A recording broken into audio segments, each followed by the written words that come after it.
Ayan guys, magandang tanghali. Ayan po ulam ni Lola Tess. Oh. Sinigang na pork.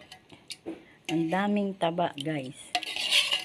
Ayan, sinigang na pork with mustasa, gabi, labanos. Ayan, sinigang with kamatis. Ayan guys, ang ulam ni Lola sa tanghalian. Ayan, with matching sili. Ayan guys. Sarap. Muna na nakain yung aking apo. Ayan, nahuli kami nung anak ko. Ayan, sarap guys.